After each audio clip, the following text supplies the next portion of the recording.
Welcome to Nintendo Voice Chat, and my voice is gone, but today, the week of, so this is being recorded on the week of June 16th, but we're putting out the week after. I am Jose Otero. This is IGN's show all about Nintendo, and we are at the Nintendo booth at E3. I'm joined by Per Schneider. Hey. Brian Altano. Hi. And special guest Bill Trinen. Hello. In the flesh, not over a computer. Not over a computer. Or anything like that. Or on Yeah. the screen hovering above us, as we've done in the past. And Bill, I mean, congratulations. So you guys won IGN's Game of Show, first of all. Thank you very much. That's not how we put this together. What game? Yeah, what was it? I don't know. Breath of the Wild, of Yes. course. The Legend of Zelda. Congratulations. Absolutely, yeah. And so we wanted to pick your brain a little bit and talk a bit more about this game, and maybe a few others if you can drum up some memories. But I have a few. Yeah. Yeah. So, I mean, first of all, I guess we should share our experiences, because I think that's been the thing that has kind of fascinated me about Breath of the Wild, right? The idea that we all have a different story to tell. Yeah. Yeah. And my story was kind of influenced by talking to you first. You told me all the stuff you did. So when I started my demo and, you know, your Treehouse rep was explaining the controls, I'm like, yeah, never mind about that. Shield surfing. So immediately, and like, I can't believe, like, it's not just this kind of little thing you can do. It's like, you can, I mean, it's like snowboarding down a mountain now. Yeah. So did they tell you that you can press the Y button and do 360s in the air? No. Are you trolling? No. That's real? That's for real. Really? Out. Yeah. Oh, come on. It's not like, it's not super complicated. You just press the Y button I didn't and he notice. does these little I spins. didn't even think to. But it's like that, right? Everybody has a little bit of a different story, and then, you know, I was telling Jose, I'm like, did you know when you take the fire rod and you whack a bird, it turns into meat, right? That you can eat, like fried chicken, basically. And he's like, what? You know? I didn't know what to say. It instantly cooks it. Yeah. That's great. Yeah, I love insta cook that. with a fire rod. Yeah. First of all, where'd you find a chicken? Like, that's What was my it? It's a thing. pigeon chicken. It's like, yeah, there's okay. Yeah, so sort of this is pigeons what I in love there. about Come this on, demo there's so chickens much. in Zelda. And Yeah. it's like this is what's making it very, very difficult to wait until this game's out, because I know that the version I played, the demo I played, is completely different than the story you had and that you had and even that you had. In that some people just started running. They just ran as long as they could until the demo said, thanks for playing, and timed out. And other people got into combat. I got into a scenario where I was fighting a bunch of enemies and I picked up one of the it was like a spear or hammer type thing, and I just threw it at his head and just hit him in the head, and he fell off of the top of a guard post. And your sword was gone. Yeah, Or your and hammer it's just was gone. And I'm like, well, that was fun that I could do that. Like, usually you're so attached to this thing, you don't want to get rid of it. Yeah. But since Or you couldn't get rid of it. You couldn't get rid of it. Yeah. Yeah. And it's made it very difficult to know that this demo was happening somewhere at E3, and then I played it, and then I couldn't play it again because Jose was playing it so much. Yeah. That's true. I heard you've been playing it a lot. I have, but Is this a running gag in the Nintendo booth? Because No. he walks in, they're like, Jose again. Yeah, every day I see you yeah. here like 3 times a day. maybe. But better still, you have put in more time than I have. So I'd be curious to hear some of your stories of things that you've seen that you have experienced, rather. Well, so there's a few things, and probably one of I'm not constrained by the E3 demo. I'm able to go off Rub the it in. plateau. Oh, that's nice. Yeah. Thanks a lot. Yeah. So, Humble brag. but it's kind of funny. There were a couple of things that really struck me. And the first was, I was just like, as soon as you get off the plateau, you're like, holy smokes, this whole world is out here. Like, I just want to go see what's there. And so I got a horse and just started riding all the way across the world. And I didn't stop. I'd go like flying past these shrines. And I'm like, oh, I should come back and check that out later, Or I'd see one way up, and I just go right past it, and I just kept going and going. And the way that the story kind of works in the game is they give you there's a point where it's like you have a few different things that you can choose to do, and you can say, like, I want to go to the shrines, or I want to go, follow the story, or I want to learn more about kind of Link's past or something like that. But once you make that choice, you just do whatever you want. And so here I am on my horse. I just go taking off, and I'm thinking, eventually I've got to get to this place that they told me I should probably go to at some point. And I realized after going all the way out there that I hadn't opened up any of the shrines, and I had left my horse somewhere and like climbed up a mountain and gone down the other side. And so I was like way out in the middle of the wilderness, and I'm like, oh man, I've got a long walk back. Wow. And other times where you like in the original Legend of Zelda, you're completely out of your league. I mean, I met the absolutely. rock monster in the demo, obviously. I'm like, okay, Yeah. I'm not going to fight that right now. Yeah. I'm going to go kill that blue bokoblin and get his broadsword first, and then, I'll be back. Yeah, exactly. I'll be back later, but you encounter stuff like that? No, absolutely. I mean, and the game it's funny because, Nate Bildorf and I, we've had a lot of conversations with Al Numasan over the years, and this has been sort of a common theme for both of us, is we want to be able to get back to that point where you can go anywhere in the world and get your butt handed to you. Like you just get demolished because you have no business being there. Yeah. And the game's totally designed that way. The other thing that's just amazing is, I do a lot of hiking myself, or at least I used to when I was younger and had more time. And so for me, it was all just about, I just want to climb mountains. Yeah. And there was this one point where I was riding on a horse, following this path, and I knew where I was headed to, and I look at the map, and the path kind of meanders around this way and kind of goes up and goes, and I'm like, I'm just trying to, it's right on the other side of this mountain. I'm just going to see if I can ride my horse up this mountain and just down the other side. And so I ride my horse way up into the peaks, and I get up to this place, and there's like these, I mean, you would probably love this, there's these like rocky spires of mountaintop, and in between there's these fields of grass. It's like these alpine meadows. Wow. And I was like, I'm in the Sound of Music right now. It's like, I want to sing. Start yodeling. Awesome. Yeah. Yeah, absolutely. Yeah. Did you? How about you? You did you play around with the magnet and stuff? Did you do that kind of stuff? It was kind of thrown off by how the controls are different in this game than any other Zelda game I played before, and I was really interested in how quickly I was learning them, and how sort of immediately I was bad at them. That never happens. Everything is sort of just like immediately kind of it clicks and it's handed to you in a lot of ways. And what I found so interesting about this was that the pushback that the controls gave me, and that a lot of the game gives you when your items break, or when you're cold, or you're running out of hearts, there's this sort of like weird inherent sort of like loneliness to the game. Yeah. This like kind of isolation feeling, which I find so fascinating, because my earliest memories of The Legend of Zelda are starting up the original one on NES and just walking out into the world and being like, my thing's beeping. I don't have enough hearts. Yeah. I don't have enough arrows. I have just a sword. My shield got eaten by one of those likes. Yeah. And I'm near Death Mountain, or whatever that versions of that game was, and I'm getting my butt kicked. And this is the closest a Zelda game has come to revisiting that for me. Yeah. And especially right down to the way I think the art style mimics a lot of the sort of the illustrations that surrounded the original Zelda games, which are always my favorite. So I just love how all of that is coming together, because it's a very kind of dangerous world.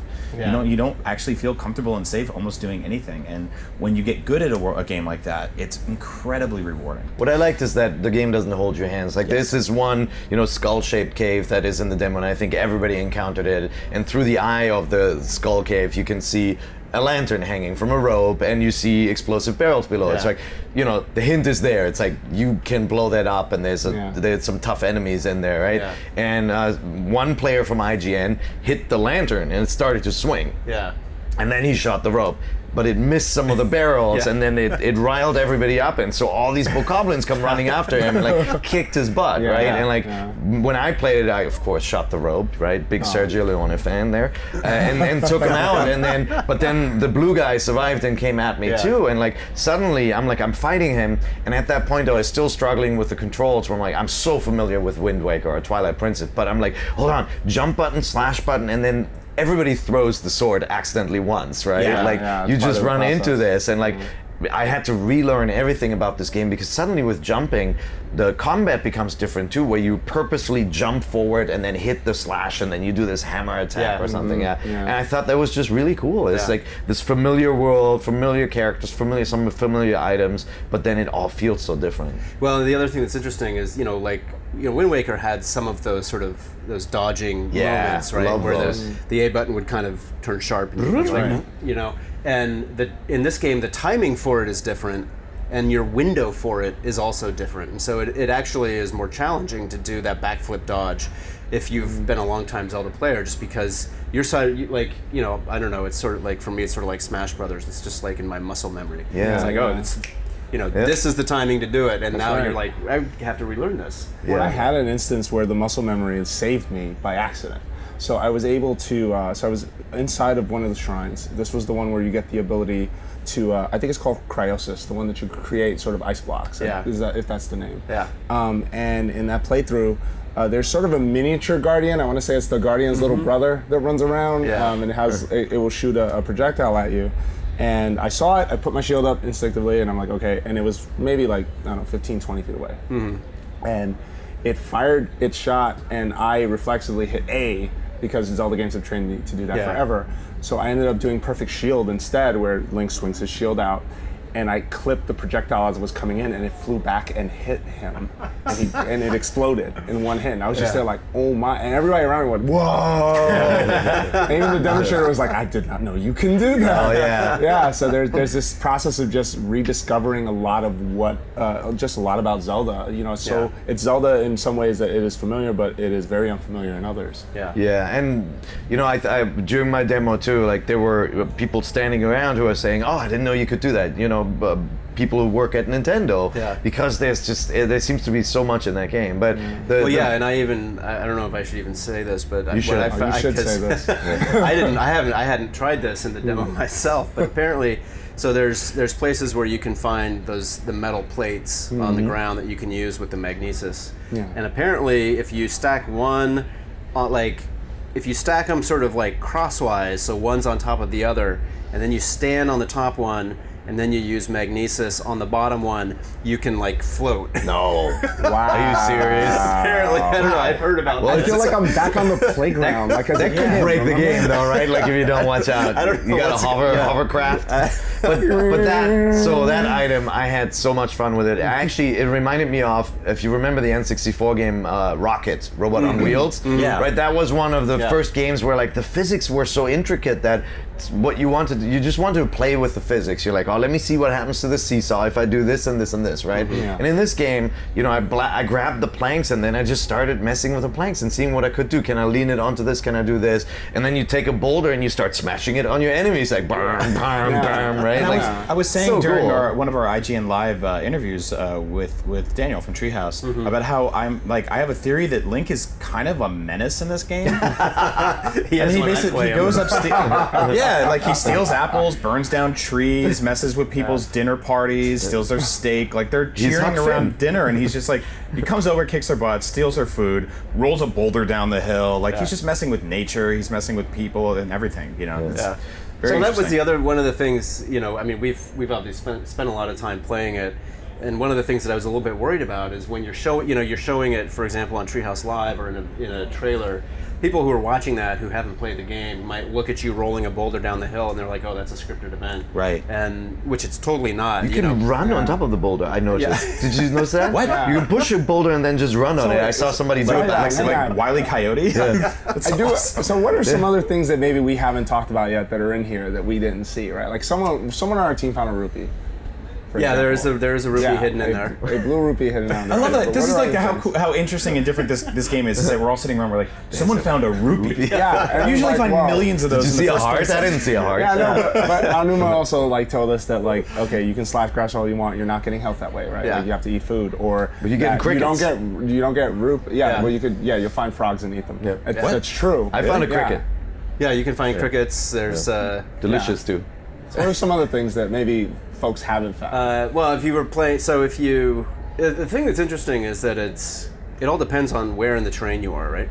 So as you come out of the cave up top, you can go down to the right towards the old man. If you run straight off the cliff without the paraglider, you're going to die. Right. Yeah. But right down below that cliff is sort of the area where the talus is, and there's sort of like the little lake and the forested area in there. So you go down there at nighttime, and there's fireflies all over the place. I have this like weird kind of firefly obsession because when I was a kid, we went to Disneyland and we rode on Pirates of the Caribbean, and I saw fireflies, and I was just like, "That's the coolest thing ever." Those are the best fireflies ever, too, right? The Pirates ones, I don't think we have them in California for some reason. Yeah, and we don't have fireflies. Regions too dry. Certainly no fireflies in Seattle. So the only place I'd ever seen them was at Disneyland. Yeah, I had them growing up. I saw them in Japan. They're awesome. Yeah.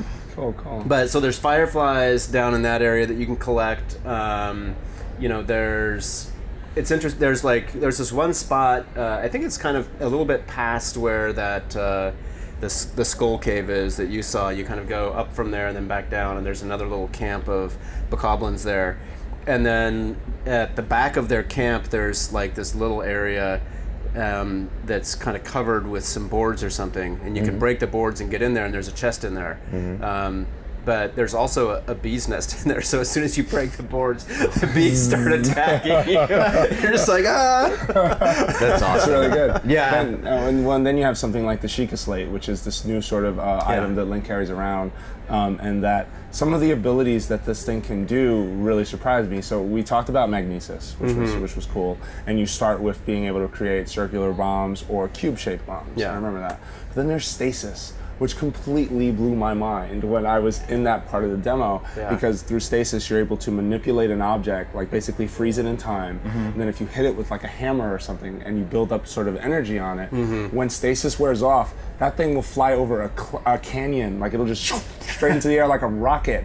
And I was just there like, what? I mean, so clearly... did you find a hammer in there? I did. Yeah. Where did you find the hammer? I didn't even know the hammer was in the demo. I don't remember, unless I'm confusing it with the axe, but I'm pretty sure it was a hammer. It had sort of a blunt end, the way it was shaped. Maybe I'm misspeaking, but... No, but if you were playing with stasis, there's a good maybe there must have been one near there, I guess. Yeah, I think when you first get in there was a hammer nearby or something. Man. Yeah. This is going to be like the longest year of our lives waiting for this game to come out. Or for you guys to say more, even, right? Yeah. Well, then there was, I mean, I don't know if you guys saw our live stream first thing on Tuesday morning that we ended with my special project, where I, went down near the cave, the skull cave, and I took there's like this pile of 4 explosive barrels right before you get there, and I made kind of this line. I spaced them out and just like far enough away from the campfire, and then took a wooden club and just like lobbed it at the campfire. And we had done this, I'd done this back at the office, and I did it perfectly, where I got the club like spinning as I threw, and it caught fire right between the fire and the first barrel, and then it blew up in a chain. Oh, man. But on the stream, I accidentally hit the first barrel and knocked it into it, and then everything blew up at once. Oh, man. And then as soon as I did that, I was like, oh, what I needed to do was get a bunch of tree branches and then set the barrels up far away and then line them up one by one and then watch the fire go along them all to blow them all up. Yeah. So it's becoming almost like I think of like Minecraft obviously has these chain reactions where you're just messing around with TNT trying to do something. Or like, I remember all these videos when the original Halo came out where people were trying to blow the warthog over the hills. And, like it feels like we haven't had something in a Zelda game like that because we didn't have that kind of physics engine in the same way. That's really cool. Yeah, and clearly you guys invested a lot in making that work. I don't think I've seen a Nintendo game I can think of that had this sort of, here's the fun things you could do with physics, almost to the level of like when Half-Life 2 came out and everyone was like using gravity guns to pick things up and shoot exactly. things. I thought it was very interesting that Link doesn't have a home yet, or a house. Like he just kind of had wakes a sarcophagus. Yeah, Maybe. well, I don't know if I that's what didn't want to be resurrection reductive. chamber. Well, this game has the same plot as Demolition Man, What? where someone's asleep for 100 years and gets up and has to go save the world. But yeah, he wakes up in this sort of like tomb and then leaves. It's not like he has this cool tree house. The fairy doesn't come in and go, "Hey, how's it going?" Are you saying Ganon is Wesley Snipes? Yes. Yes. So Brian, I actually have a theory about where this game is in the timeline. So while I tell it, you guys should look at his face and see if you detect anything.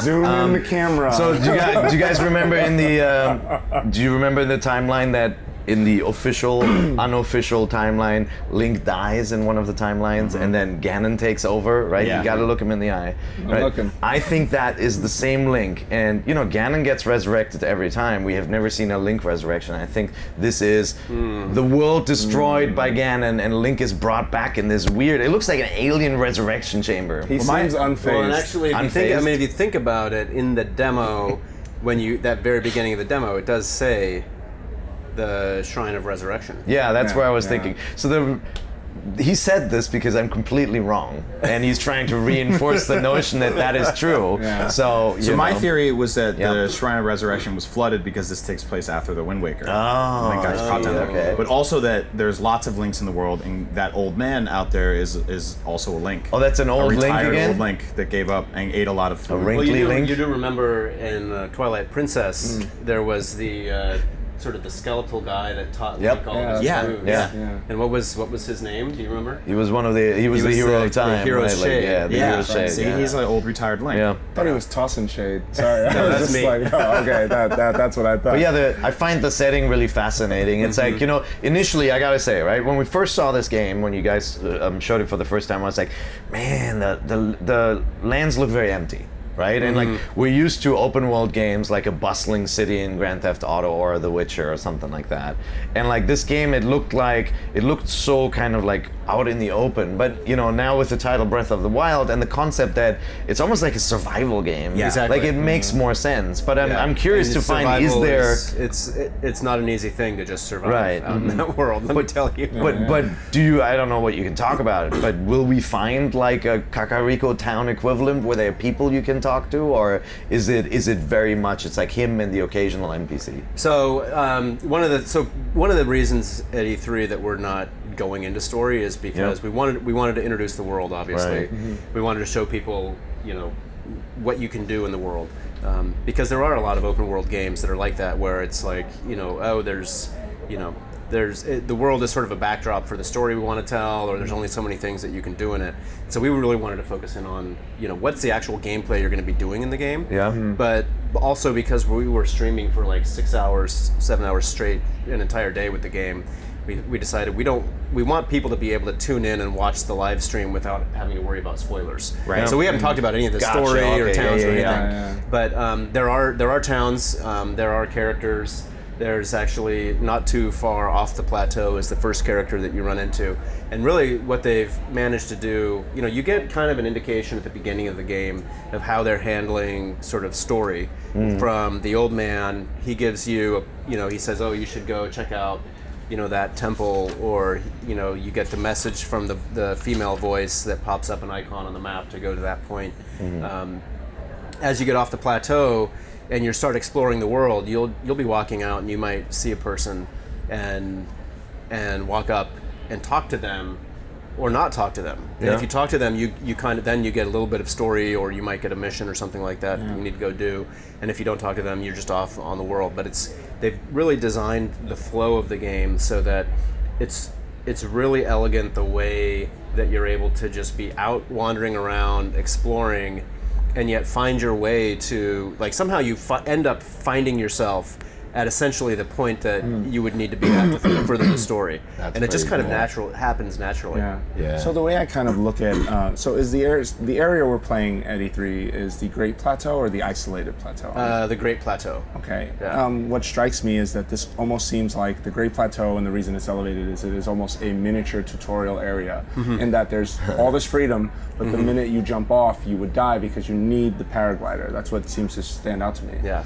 And so the connection that I feel is relevant with that is that therefore shrines, and the ones that I've explored, feel a little on the short side, Exactly. but still satisfying. Does that mean when we're off the Great Plateau, we'll see longer style shrines or longer style dungeons that we've seen in other Zeldas? Exactly. So yeah, there were a total of 4 shrines up on the plateau in the E3 demo. There's over 100 shrines off the plateau. We showed off in our live stream on Tuesday, late in the day, I think probably the last segment that we did.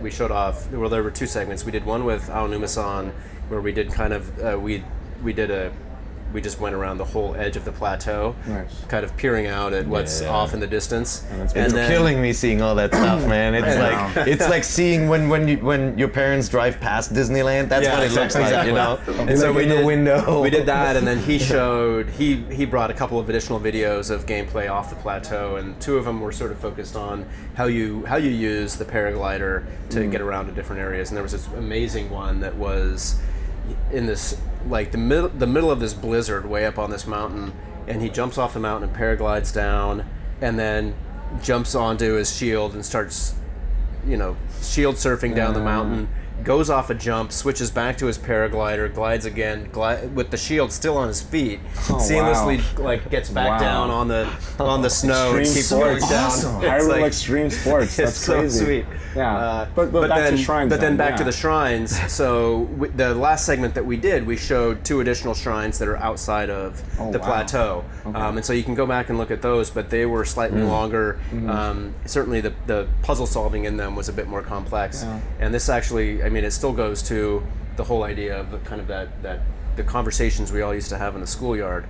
We were trying to decide which shrines to show, and so we sat down and some of the team had played some of them, and then I sat down and started playing some of the shrines, and they're just sitting back watching me play these shrines that they've already completed, and I walk in and I start doing this stuff, and they're like, "What are you doing?" And I'm like, they're like, "That's wrong." I'm like, "No, just stop. Leave me alone." And so I'm in this shrine, and there's this one big puzzle I go through, and I like go through this whole process of solving this thing, and these 2 people that had solved it themselves, I get done and they're like, I don't even understand how you solve that, and that's not at all what we did. But to me, that's sort of like really the cool. genius of the shrines is that you think back to the recent Zelda games, the more linear ones, and you go into a dungeon and you get an item, and the item kind of became a key to unlock specific puzzles.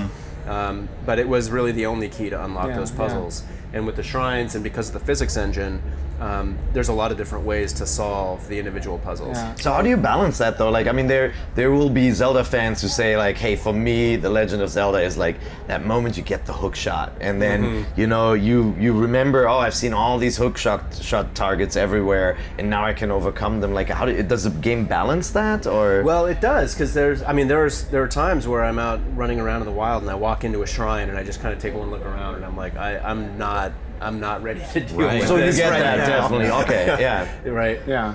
But then the beautiful thing is that once as soon as you go into it, you kind of unlock it. It becomes a warp point. Yeah. So if there's a shrine that you get into and you look around and you decide I don't know how to solve this right now, you just come back out. You pop a pin on the map or a stamp on the map, and you know to come back to that one later. Oh, that's cool. So that almost sounds to me like I love the stamps. later shrines will incorporate like multiple abilities, because then the ones that we saw here at the demo focus specifically on one and teaching you how each one worked. Yeah. Like I didn't realize how the cryosis worked, and so when I saw the gate that you're supposed to lift using one of those blocks, it took me a second. I was like, the closest thing I think that represented that puzzle was something in like A Link Between Worlds with the sand rod. Right. Yeah. Right. And even then, it's just the function of lifting something, not lifting a door. And it felt like with that game specifically, you would walk up to a dungeon and there'd just be a sign outside being like, "This is the hammer, it's hammer time, so get down in there and have some fun." Sorry.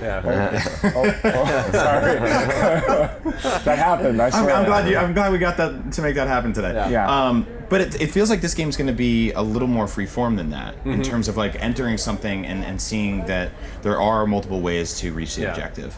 I like that because that brings in an interesting balance in terms of it not being so regulated. You have to use this item here, you have to use this item there, which again, breaks the conventions of what Zelda is. But I think like we're ready for that. It's been something that's we've been sort of like telling the same story in many different ways for so long now, and this is the first one where it really feels like, man, I guess I didn't really realize it's time for something new in this department. Well, see, I'm lucky because my kids aren't lucky. I'm lucky. They go to Japanese school on Saturdays, and it's near the office. So what I've been doing for the last few months is I tell my wife, I'll take them to school, it's okay. Yeah. And I go and I drop them off, and then I go to the office and I'm just like sitting down. Don't worry, it's no problem. Oh God, I gotta go pick them up. Oh Shoot. man, that's so cool. I wonder how many times they have to call and be like, "We're out now. Where are you?" And then when I'm curious to hear, because you've been with Nintendo for some time, and you have seen a lot of different Zeldas show up on your doorstep. Other than this game, which I'd love to hear the story of the day that you saw this thing, but what is one of those games that stands out to you and a memory related to that? Not to put you on the spot. Yeah. Actually, definitely Majora's Mask on the N64, because I started at Nintendo, and it was kind of weird the way they had originally interviewed me for a contract job, and I ended up the company that was trying to fill the contract job, trying to get me in there, was asking Nintendo for more money than Nintendo had budgeted for. But then Nintendo just wanted to hire me, so they put me on contract on a separate project, which was Ocarina of Time, and I was translating all the testing documents and everything, and the bug reports. And then that finished, and then I got hired on to localization because they were processing the hiring for me to join the localization team. And so the first thing I worked on was I did a little bit of work on Link's Awakening DX. He loves that game. The Game Boy Color Yeah, game. it's my favorite game of all time. I loved that game. And but then that was because that was just touching up the text that already existed. It wasn't a whole lot to do with it. But Majora's Mask was the first one that I was going to be fully working on from the get-go. And so they sent the game over, and they said, you can't start translating until you finish the game. And this was like back in late 99, 2000, somewhere around in there. And so there was, IGN existed, but there wasn't like a place you could go and just go online and be like, walkthrough time. Dude, that's right? what we go through on reviews sometimes. No, it's interesting to hear you've gone through that. I should have expected that. And so then I was playing through the game, and I don't remember what point it was, but I finally got to a point where I was legitimately like stuck. And somebody was like, "Oh, just call Aonumas, call the dev team, call Aonumas on and ask him what to do." I was like, "I can't do that." It's like I need them to trust me. Then I had to go online and start scouring through like these obscure Japanese message boards, like trying to find, because the game had just released in Japan. I was like, I need to find whatever hint I can. Same happened to us. We imported the Japanese game, and kind of tried to piece together and like how to get out of like Deku Scrub form, and like we were stuck in so many areas because you couldn't readily access any help, and that game was so weird. It did things so differently. Yeah. But for me, I mean, the moment, like the two moments in that game that just stood out for me the most were the whole storyline with Mikau and the Zoras and his death and everything, and then the other one was the moment. Spoiler alert. Where you've had 2000s, where you 2000. flip the dungeon in Stone Tower. It was just like, what just happened? That was so good. My moment was walking out and there's just a tree. Yeah. Remember that sequence? I'm like, what is going on now? There's just a tree with the little kids running around with the masks. Which is like, that was one of the things I really appreciate about that game, which I think I'm sort of picking up on here, is that it was very sad in a lot of ways. Yeah. And a lot of people think of Zelda as this sort of like heroic adventure, and it always is. But there is a lot of like sort of sorrow and tragedy. Spoilers again. Link's Awakening is a very older. sad ending if you think about it. Yeah. Link just lost at sea, and the entire island and all his friends that he just met disappearing. Yeah. And spoilers. And Link to the Past, the whole like sequence with the flute kid is just it's heartbreaking. And I'm getting a lot of sort of like notes of that in Breath of the Wild, where it just feels. It feels like something bad happened or will happen. Yeah. Everything's rusty. Everything's destroyed. Even the machines that are your enemies look like they've been asleep and broken. Right. Yeah. Well, and the thing that strikes me about the game is, there are places obviously where we can go and visit ruins, like ancient Rome or Greece or whatever, but they're all like tourist spots. And so you go to these places and there's all these crumbling ruins around you, but there's like hundreds of people milling about, and you're all taking your pictures, and you're like, wow, that was an amazing civilization. And in this game, you're like out in this world, and you're walking through a field, and you come across this ruined home or settlement or whatever, and there's nobody, and you're just kind of stuck with this moment of I'm looking at the death of a civilization right in front of me, and I can see the wilderness has grown up around it, and there's really nothing left of it. Which you haven't really seen a lot of in Zelda before. It feels like the scenes in Ocarina of Time where like Link grows up and he comes out of the Temple of Time, and the town is just a wreck, and everything's burned down, and the re-deads are and it's brains. And there it's only been 7 years, so I like the idea of like, and that's where we're struggling to figure out where this fits in the timeline, because it feels like you're sort of walking through an adventure that happened already, a story that happened already. Everything is in desolation, everything is in ruin. So far, at least. I mean, I'm sure there's probably like a super cool town somewhere where everything's great. And they're like, I don't know what's going on over there. I thought, one thing that struck us all as odd when we're playing the game, and I didn't get to try it, but you tried the Wolf Link amiibo, right? And like, it kind of, that's Link. He's got the little chain on the foot, but he appears in this game. It's like, I mean, I take it as like this neat little bonus. It's like, it's not related to the quest, but it just struck me as weird that you guys would spend all this time to create a companion model, like that you have a companion fighting alongside you just for an amiibo. How did that come about? We just... That's a good question. It's like I can't tell you about all the other companions we have in the game. We wanted a Wolf Link amiibo. Yeah, and that's it. Okay, and that's how we did it. And that's where we started. We were like, we were releasing Twilight Princess HD, and we were working on amiibo, and NOA and NCL. We were talking about, well, how do we want to launch the game, and what else can we do? It's because it's Twilight Princess HD. It's Twilight Princess, great game. It's an HD remake. What else can we add to it to kind of give it a little bit more oomph? Yep. And so one of the ideas was an amiibo, and we said, well, if we're going to do an amiibo, it should be really Wolf Link with Midna on the back. Yeah. And we were talking about functionality, and said, if we're going to do this amiibo, we need to make sure that it has a connection to Breath of the Wild. Yep.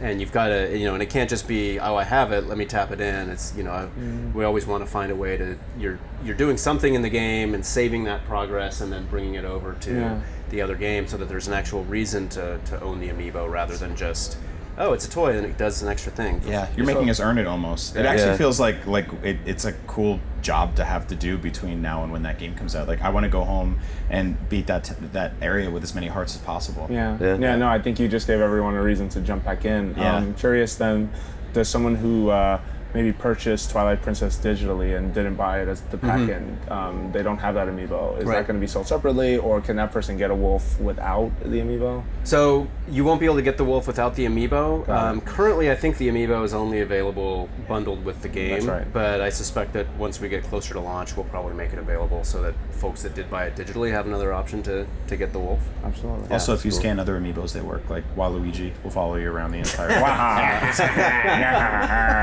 Wow, imagine that. Was it That's true? Jesus. It's not But true. did you Don't write that news story. you use the wolf? Were you like completely OP when you were playing with the wolf? Or? The wolf kind of does his own thing. You know? Well, so and, there's a couple of, the wolf is a little bit of risk reward, like built into him because I just remembered something. Keep you going. I'm can sorry. like if you walk up to the wolf, you can press the button, you press the A button, and he'll stay in his position. You can call him later, but if you're just like kind of, for example, you're out tramping through the woods, and you've got Wolf Link running alongside you, and you come up over the top of a hill, and it just so happens that there's an enemy camp on the other side. He's going to dive right in and start going after them, and Okay. Right. Basically, blow the lid off. So you just so then you're like, whoa, I wasn't ready to fight these dudes. So I've accidentally struck the Wolf Link, and that was really bad. I did. It was it was half accident, half not, because I'm going to tell the story and then we have to go because I know Pear has to be somewhere. But I basically, there was a rock and a treasure chest that was partially hidden by it, and my demonstrator let me waste some time before he said, just go in that shrine to the right, you might find something cool in there, which ended up being something that could help me there. Regardless, I kept putting bombs there, and I had Wolf Link with me, and it was kind of close near it. And my demonstrator said, hey, be careful, you're gonna, and I just did it on reflex, and he just like, and it like fell over, and it survived, but there was like very little health left, and I was like, oh man, like you can strike the wolf. So wait, but does that mean like something like a horse, can you accidentally like get it killed, for example, maybe by running off a mountain or something, or did you guys like just go, nope, that's not a thing? I thought you were gonna tell your story and then we have to go. Well, you can answer that first if you can. Oh, we'll talk about that next time. It's probably safe to say you shouldn't jump off a cliff with a horse. I've seen the Revenant. Yeah, it doesn't work that's out. true. That's true. Unless you have a Pegasus. Well, there you go. All right. Well, thank you for watching Nintendo Wish Chat. Bill, thank you so much for coming on the show. Thank you. I'm glad we got to do it in person for a change. Yeah, this is great. Great show. If you're ever in town, hit us up. You're always welcome. All right. And Bring for Zelda. more, for everything Zelda, you're already in the right place, right here at IGN.